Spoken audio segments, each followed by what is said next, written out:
Hi, I'm a Republican. And I'm a Democrat. Hey, what are you doing? Mailing my ballots. My ballot. You know, it's not a big lie if it's really happening.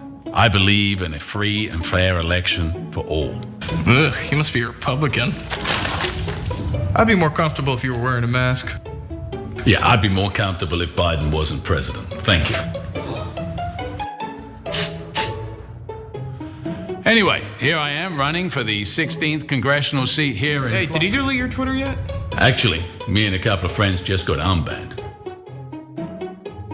And if you elect me to Congress, I'll make sure that the woke leftists don't silence you either. Come out and vote for me on August the 23rd for Congress for Florida District 16. Unless you want this guy running things. Who are you calling a guy?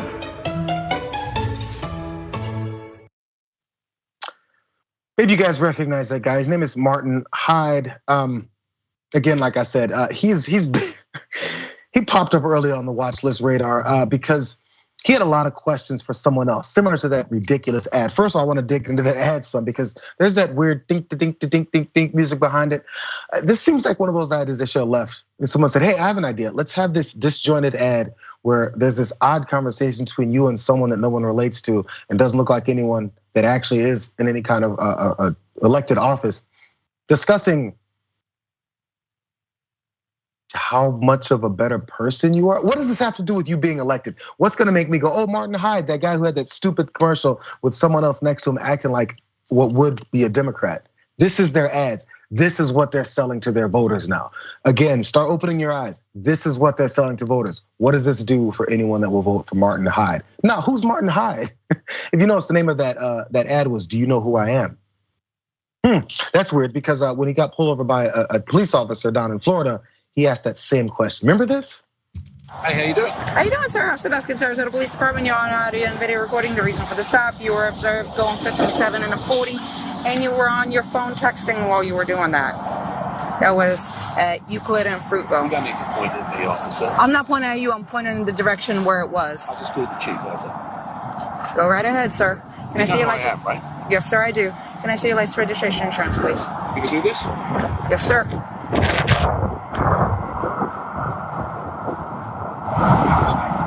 I'm sorry?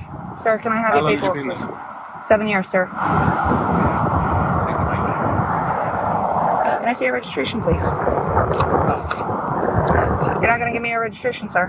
You arrest me? I'm asking you if you have your registration. You're making career decisions. Why Okay, are sir. you doing this? Sir, because you were speeding and you were texting.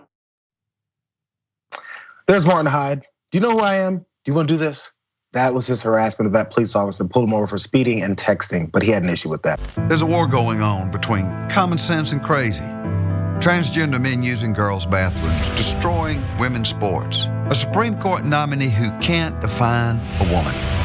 Now here in Alabama, we've chartered the first transgender school in the South using millions of your tax dollars. The faculty put on a drag show for the children. That's not education. It's exploitation. It's gotta stop. It's time to fight back. Alabama gubernatorial candidate Tim James released that ad targeting a specific school in the state, one that is an LGBTQ acceptance school, or at least not gonna go after the kids. So of course, when it comes to anyone that's accepting kids, a Republican candidate for governor down there in Alabama has to be the one to be like, you know what? We wasted all this money. Don't you hate these people? They're destroying kids. I mean, it's the same line we've seen over and over and over again. But what he was effective in doing was getting people to put their eyes and ears on this particular school, and also them having to beef up some security, obviously because of the response that comes from things like this. So Magic City Acceptance Academy is the school, and Michael Wilson, who's the principal of that academy, said on Wednesday that the TV ad running in support of Republican Governor hopeful Tim James, it's scaring the hell out of our kids, and he's calling for it to be removed. So in the meantime, security has been added at the school that opened last fall, and it's believed to be the only LGBTQ affirming charter school in the entire Southeast. Now again, that's LGBTQ affirming. A lot of assumptions will be made about what that means. So they push those things as well. But the founding principal of the school, again, who pointed that out, he did talk about the mission of the school to clear up some things about exactly what happens there. Watch. The idea of being who we are and being where we are in this space and time, it is saying something to those around us that if this many students, in our inaugural year, 230 students, if this many students are not succeeding in the learning environments from which they came, somebody's doing something wrong. Because education, the right to an education is a civil right. It's a right that everyone has.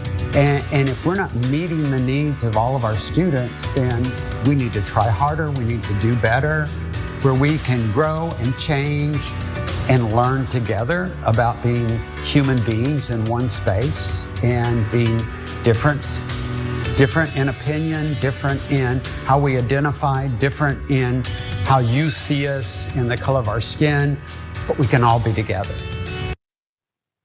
Seems like such a hateful school, an all-inclusive school that's that's LGBTQ affirming, but not exclusionary, because that was part of some of the misconceptions about it. So he went on to say also, that same founder and principal of that school, the Tim James ad is nothing short of an ad of an adult bullying children, is what he said. And that school has approximately 240 students, grades 6 through 12. And he says it's causing more anxiety. You're talking about kids who are 4 times more likely than their straight counterparts with suicide ideation. So there was one other person that did push back on this. Her name is, she's Patricia Todd, and she's the Democratic Party vice chair down there in the state. And she talked about the dangers of this and how potentially unhinged supporters or voters or people who are just bigots down there may then want to respond. Tim James responded to that pushback and said this: "We find it unconscionable to use the concept of protecting kids as an opportunity to expose them to drag queen shows and normalize perversion." That's what the campaign said. For a public school like Magic City Acceptance Academy to use $2 million of our state tax dollars to host drag queen shows for the kids should anger every parent, grandparent, and taxpayer in Alabama. So his point is, people should be angry. They should be upset about it. Not figuring out what exactly goes on with the school or why they're there. People should just get angry. And when people get angry, especially when it comes to things they don't understand, they may lash out. So Ravana, one more thought here on this is, hateful people are already targeting the school. Look at this. We've had this is what the school official did say.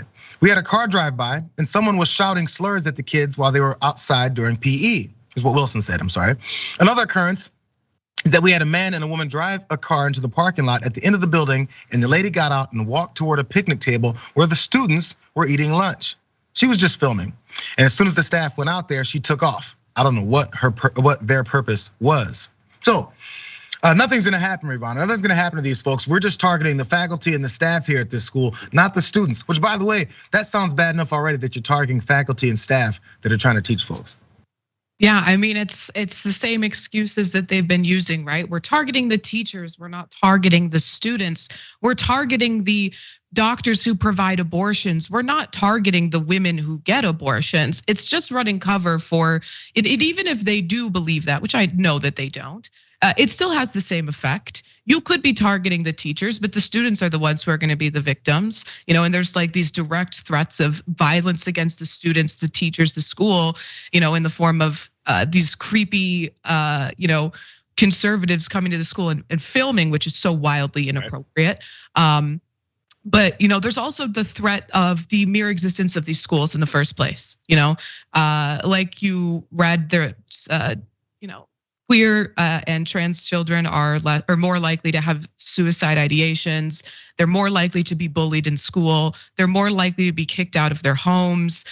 These are kids who have a rough go of it, get the crap bullied out of them in school. And here is a school that could be a safe haven for them, where that type of attitude is not tolerated, where they can feel free to express themselves, and essentially live a healthy childhood and get a healthy education where they're not in fear of being attacked for their identity.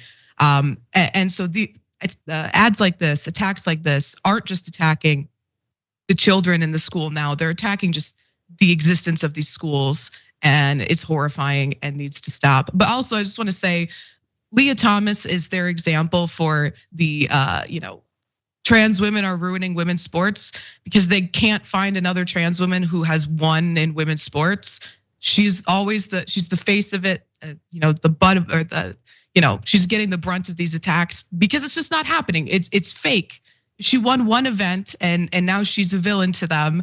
And they never mentioned that she lost other events during that time, that she's lost other races. But because she won that one time, she's gonna be the victim of all of their ire, and it's disgusting. And she's so brave and needs so much support. She's destroyed all of sports for that one victory.